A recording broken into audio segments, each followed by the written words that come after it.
My Sari-Sari Store Story. Hello to everyone, magandang araw.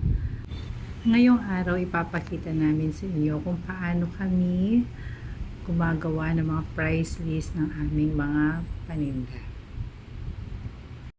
Ito ang pinurchase namin today at lalagyan namin ng mga price tag bago namin isalansan sa mga lagayan. Isa-isahin nating lagyan ng mga presyo kasi napansin ko nag-iba na karamihan ng aming mga paninda. Ngayon, habang fina-familiarize namin, kailangan namin palitan. Umpisahan natin dito sa mga styro cups. Usually, twice a week kami nagpa-purchase ng mga styro cups. Kasama sa mga pinurchase namin itong mga aluminum foil at kung ano-ano pa. Itong ginagawa ko, ginagawa na ito ng mga kasamahan ko dito, yung mga helpers ko dito sa tindahan. Kaso ngayon, napansin ko na nag-iba na, kaya ako gusto ko personal kong palitan yung mga presyo. Tapos, kailangan ma-familiarize namin lahat. Yan. Ngayon naman, pati mga disposable plates. Although, hindi naman ito parati. Kaso, kailangan may mga stocks. Hindi pwedeng mawalan tayo ng stocks. Kahit konti lang. Basta meron tayong naka-ready lang dyan. Dito kasi, maraming bumibili, may time na walang masyado, so unpredictable. Isa-isahin natin lagyan ng mga presyo.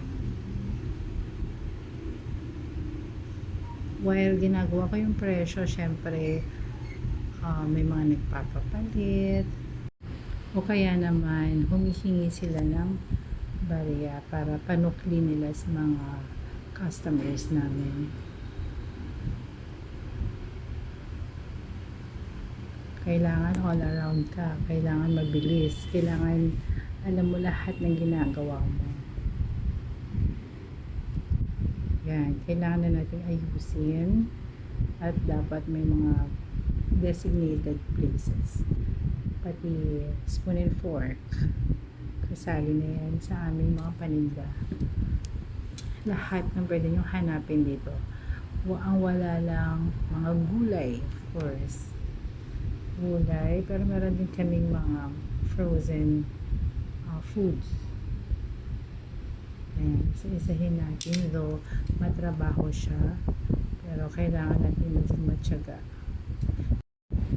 Kailangan natin i-repack yan kasi minsan hindi nila kayang bilhin ang maramihang mga spoon. Usually, tigi isang dosena. Pero ang ginawa ko dito is 20 pieces. Kasi yun lang yung kasya sa plastic ng soft drinks. Improvise lang tayo. Kasi ang pinaka-goal natin dito sa pagnenegosyo ay mag-maximize ng profit and of course, mag-minimize ng mga cost natin. Yan. Isa-isahin natin. Para malinis ang kamay natin dyan, syempre. Yan. Para naman mas madali at mas madaling ibenta ang mga ganitong mga maliliit lang. Kasi ang kinikita natin yung mga pangmasa. Although, along the highway lang kami at usually may mga sasakyan, mga nandito kasi parang hindi namin usually mga kapitbahay lang, kundi mga kung sino-sino. Isa-isahin natin. Ang hirap. Ang tagal na bago ko ginawa ulit ito. Kasi wala na yung dating mga helper. At yung mga ngayon is hindi na sila masyadong familiar. Kaya kailangan ipagkita sa kanila kung ano ang dapat nilang gawin. Ayan. Pag may time ako talagang tumutulong ako. Pero usually, lalo ngayong summer, napakainit. Hindi ko kayang magstay dito sa store. So, habang walang pasok yung anak ko, siya muna yung pinag-i-stay ko dito sa tindahan. Ayan, tapos na. At pwede na natin ilagay sa lagayan. Ito, pati ice bag, binibenta namin. Kahit wala kaming tindang ice, kasi tube ice na ngayon. Marami pa rin naghahanap ng ganito since maraming mga canteen o maraming mga restaurants dito nearby. Please bear sa voice ko kasi first time ko mag-voice over. First time ko rin gumawa ng content na ganito since ito na yung naging job ko. Usually, this is not my first job. Usually, I mean, dati, nag-work ako sa bank. And then, I realized na parang ang daming overtime sa bank. Please, sa mga bank employees, pero ang dami kasi mga overtime, walang bayad. So, naisip ko, while taking care of my kids, magpuput up ako ng business ko sa bahay. Kasi bahay namin to. Bahay, and at the same time, I can take care of my kids. Maging wise na tayo ngayon. And 7 years din ako nag-work sa bank. Pero unfortunately, mas ginusto ko na magstay at home while doing this. Kahit medyo hindi na tayo masyadong glamorosa ngayon compared sa bank employee, syempre, na sexy. Alam naman natin yan na kapag employed ka, lalo na sa bank, you need to look good. Tapos yung mukhang malinis talaga. Yun kasi napapansin ng mga tao. Parang automatic na dapat sexy, maganda, para ewan ko, basta yun yung tingin ng mga tao. Although na-try ko na okay na yun. Yan, yun yung anak ko sa background, tumutulong siya. Tapos pati ito, binibenta namin lahat ng pwede namin ibenta kasi kailangan natin kumita. Ang hirap magpaaral, lalo na mag-isa ko lang.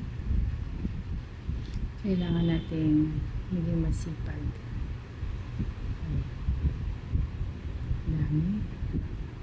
Ang dami mga supot. Umpisahan na natin tong grocery items natin. Tapos na tayo dun sa mga disposable cups and all. Medyo matrabaho to, isa-isa. Pero well, naglalagay ako ng price, merong while nagbebenta yung mga kasamahan ko, sila yung nag-aayos o nagsasalansan sa mga designated places. Ayan, kailangan mabilisan. Mabagal ako kasi hindi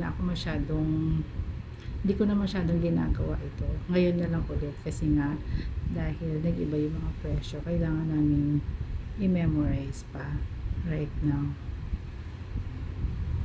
Yan, kailangan natin maging hands-on talaga. Hindi pwedeng medyo relax kasi ang hirap ng panahon ngayon. Ang hirap magpaaral, ang hirap hanapin kung saan mapupunin yung pambayad ng bills.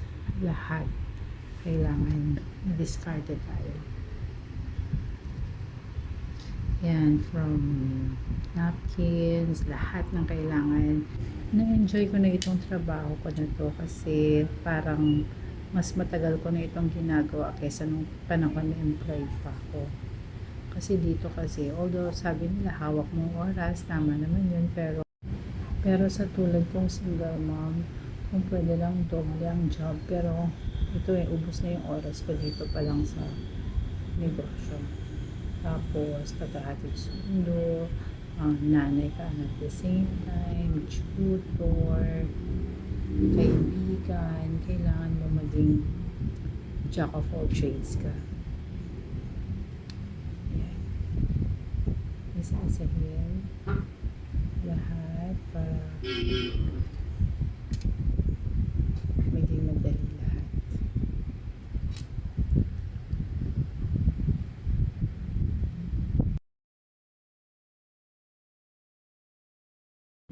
konti na lang, konting-konti na lang, mga 3 box na lang bago pa natin matapos.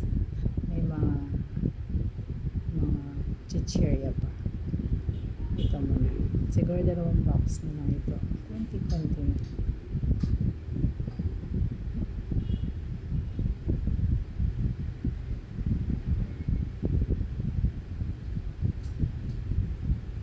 Ganitong mga hindi masyadong mabili, mga konti lang yung items natin para medyo magamit pa natin yung konting fund natin sa ibang bagay.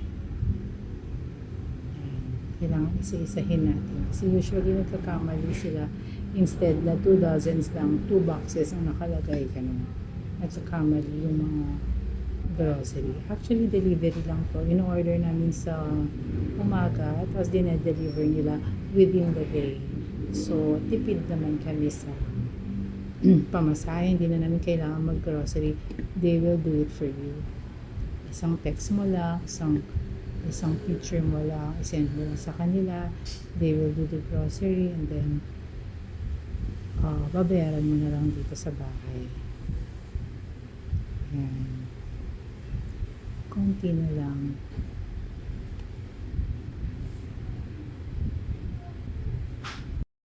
We usually open at 6, tapos nagko-close kami ng 9 p.m. You can just imagine yung working hours namin, napakahaba. Kailangan natin para matustusan natin yung pangangailangan natin, and at the same time may pambayad tayo sa helper. Although 2 lang naman sila, pero syempre kailangan natin kumayod para may pangkain tayo, pambayad ng bills, pambayad sa kanila, at para masustain natin yung daily living natin, of course.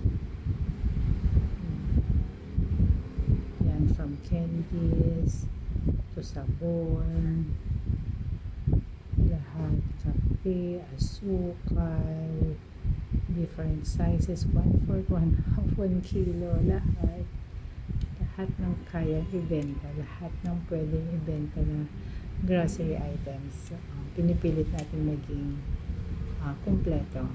But of course, may mga hindi pa rin natin kayang i-provide, pero at least almost dito yung daily na kailangan ng isang bahay. Kailangan natin ng mga basic needs na paninda para sure na mabili. Ayan, isa-isahin natin i-scan lahat ng ating mga resibo.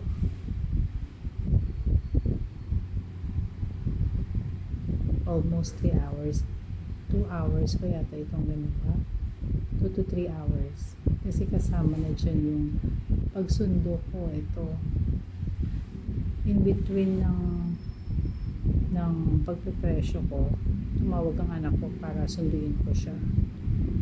Yan. Hindi pwedeng, kailangan maayos ka kasi any moment meron kang pupuntahan. Tulad nito, magsusundo or may kailangan kang bilhin, mga errands na kailangan talaga. So, kailangan mo maging maayos at all times.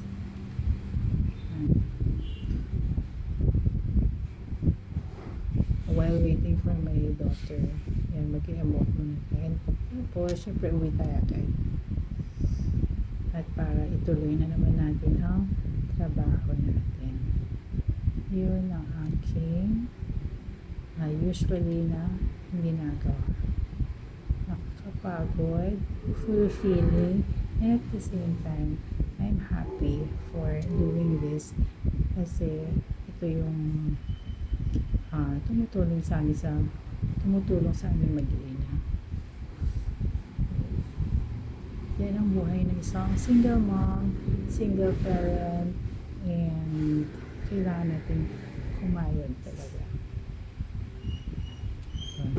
Konting-konti na lang at matatapos na tayo. But that's all, folks, and I hope makagawa ulit ako ng isa pang ganito para maka-inspire kahit pa paano, lalo na sa mga mahirap mag-cope up sa life. Ang hirap naman kasi talaga, pero kayang-kaya natin. Let's just ask guidance kay Lord para mabigyan niya tayo ng wisdom para magawa natin yung gusto natin gawin. Okay, so this is it, guys. Thank you for watching, and I hope you can subscribe to my channel. Thank you, guys. Thank you so much, and let's inspire each other. God bless po. See you next time. Ayan na po yung store namin. Maayos na siya. Tapos na. And see you again next time. Thank you so much.